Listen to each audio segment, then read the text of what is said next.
So we are here to study the northwestern Sicilian canyons, which are quite peculiar because in a very short distance and at similar oceanographic and geological conditions, you have totally different shaped canyons. So your canyons have displaying a totally different morphologies, and these different morphologies imply a different oceanography, most probably. And this interaction between geology and oceanography give rise to an important control on communities.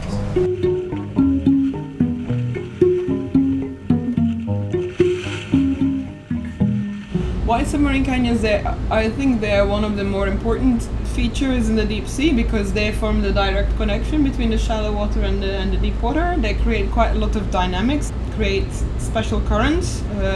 At the same time, they're also the main transport pathway for sediments to the deep sea, for example. And sadly, with the sediment, also human waste, chemical pollution, and litter. Yeah, some basics. I mean, this is the Alvarinho ship, which is basically where we are at the moment. The island is, the proposal has been composed by 8 main institutes. 7 of them are in Europe, Southern Europe and Northern Europe, plus New Zealand. And it's great because we have 3 different Eurofleet crews in the same moments, like in the next week. It's a great, cool week for the Eurofleets project. Eurofleets is a big European project that offers to us, European researchers, up to 20 vessels and equipments belonging to the 15 different countries in Europe. And it covers different regions, from the Mediterranean to different local regions like North Atlantic, including subpolar areas. The different nations that take part have offered a number of days of ship time on their different vessels. Other nations have offered specific pieces of equipment that are specialized or quite unique, and so people can apply for that.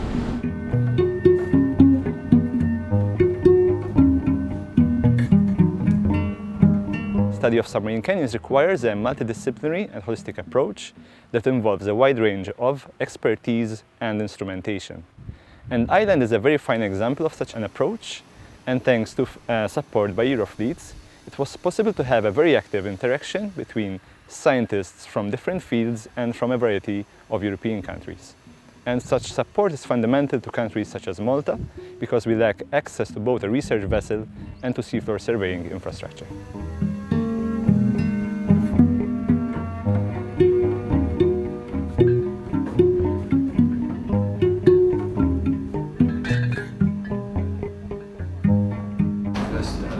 Today we already deployed at the mooring, as you saw, around exactly here. Okay. So the idea of this mooring is to register the natural versus human induced processes, sedimentary flows, because we know that around this area they fish a lot. The main aims of Island are basically 3. The first one is geological. We are interested in how permanent canyons evolve in the Sicilian margin.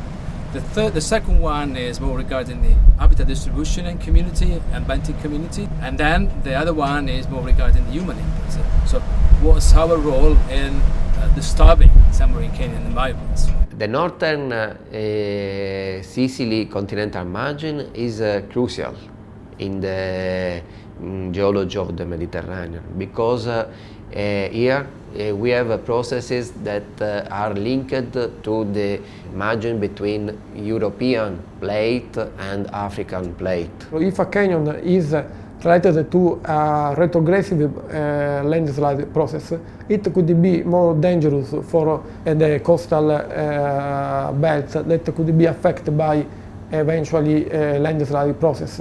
More on the geological side, we're doing geophysics, which include multi-beam, which basically makes a depth map of the area. We're doing seismics, which allows us to see below the seafloor and understand how the canyon was formed in geological time. To further improve this understanding, we're also taking gravity cores. This is a coring mechanism where we can get up to the top 3 meters of the sediment. And we can date these sediments and see what kind of sediment is in there, and this can tell us a lot about how the canyon formed, when did these canyons form, and what's the processes that are going on in the canyon today.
marine spatial planning is something that's developing very quickly and is very important. And in order to be able to do that, you have to have a good map saying what kind of environment you find where, and which environments have already been impacted by human activities and which ones have not. We need to know where benthic habitats are in order to be able to set a rule for the management and for the conservation of benthic ecosystem. Bridge from rough, we can increase speed to 0.2 knots. It's possible. Thank you.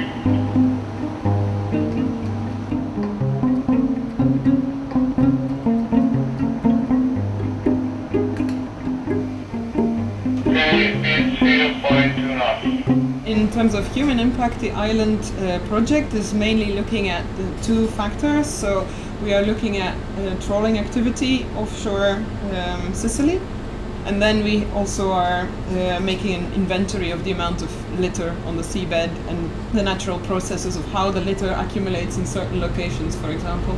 It's common knowledge that trawling causes many impacts, but so far people mostly think of the impacts that it has on overexploitation, high discards, and destroying the habitat.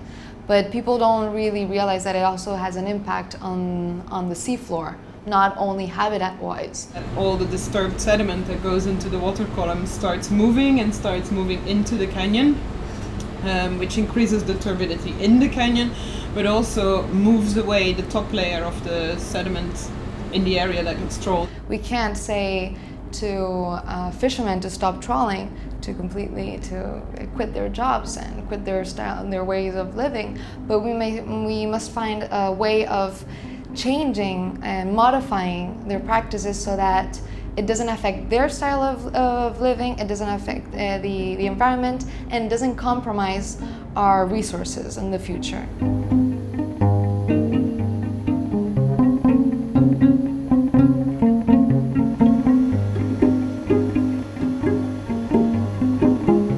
Just because Ireland is multidisciplinary and is one of the requirements of Eurofleets too, we use a lot of different methodologies. The first one is the mooring. We landed the mooring, which we were acquiring data, oceanographic data, and the response of the environment to the trawling activity during 6 months in one of the submarine canyons that we observed. We have a multi-core, which will give us the response of the environment to the trawling in terms of carbon content, sedimentation rates, and also genetics of sediment. This multi-core is sort of a contemporaneous collecting of different type of data. This is important because you have in the same place different type of investigation, and these investigations are important, for example, for the sedimentation rate, and this is a totally missing information in this margin. Generally, when we do marine habitat mapping, we start off with making a good bathymetric map, so to get the geomorphology. We also try to map out the substrate type, so where there is sand, mud, rock and different sediments. And then in addition to that, we try to find or quantify the communities of different fauna that live spread over the area. Hey! What is this? It's an amphora. It's an amphora. It's a home for cockatiel. No way. An amphora. Oh no. No, that's no. This is something. too recent. This is a boy. Oh. What is this? It's a beast. ROV images from submarine canyon in this area are very, very important. They are the first time that we can observe directly the seafloor inside the canyon. And we have recognized many different features at different scales. We've been experimenting with new methods to get an even higher resolution, because often we're limited in the degree of detail that we can get from the environmental descriptors. And we've been playing around with photogrammetric approaches such as structure from motion, and that allows us, it's like stereo pair, but simpler. You can only use one camera, and as it moves around and pans around the scene, it's able to reconstruct it in 3 dimensions.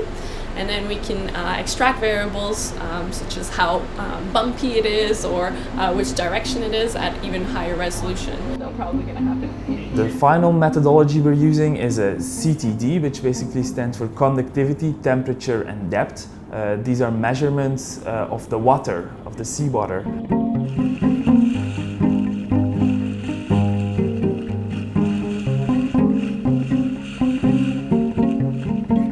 The Highland is a multi-approach proposal. There is an important geological question, there is an important biological habitat mapping question, and there is an important question regarding human input. So you really need a multidisciplinary and holistic approach for answering and studying this environment. So just because of your needs of this multidisciplinary approach, you need different methodologies, so different backgrounds, so different countries and different regions and different groups.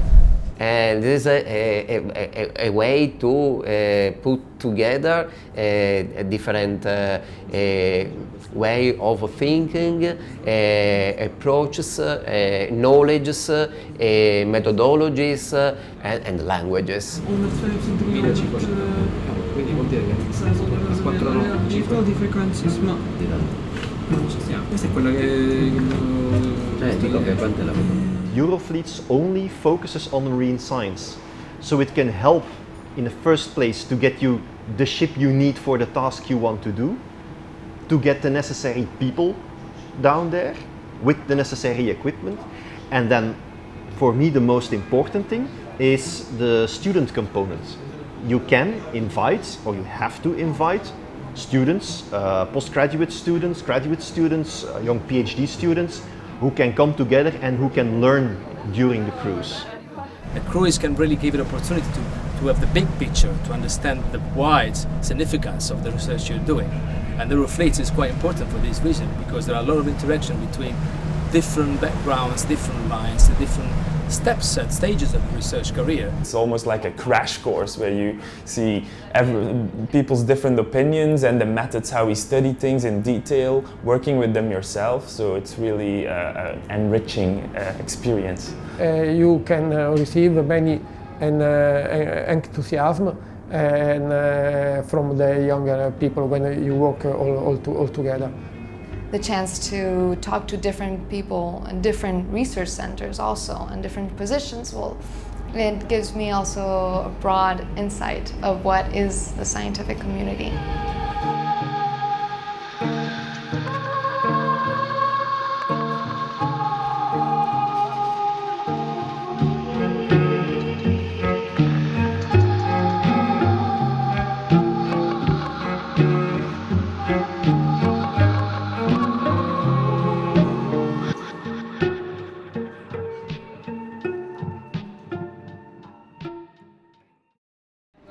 Metti 1, S11 è la stazione 61.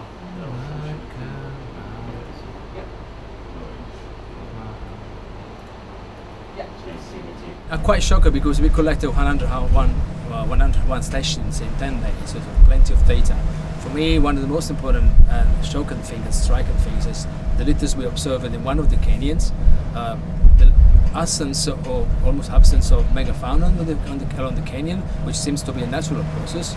And also we collected an important data set for answering important geological questions about the evolution of some of the canyons in the northwestern Sicilian margin.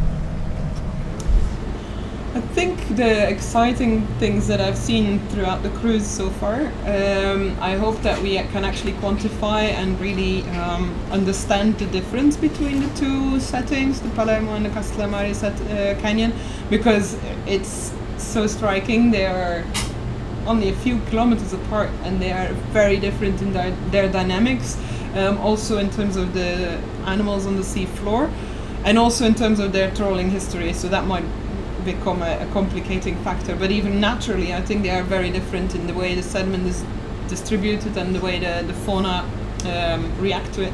So I'm looking forward very much to find out where the difference exactly sits and how it comes that it's so different. Ocean is our source, the resources. So that's the reason why we want to study and really improve our understanding of the environment, above all in the deep sea, because our future relies on this, on the natural resources that are underneath our feet at the moment.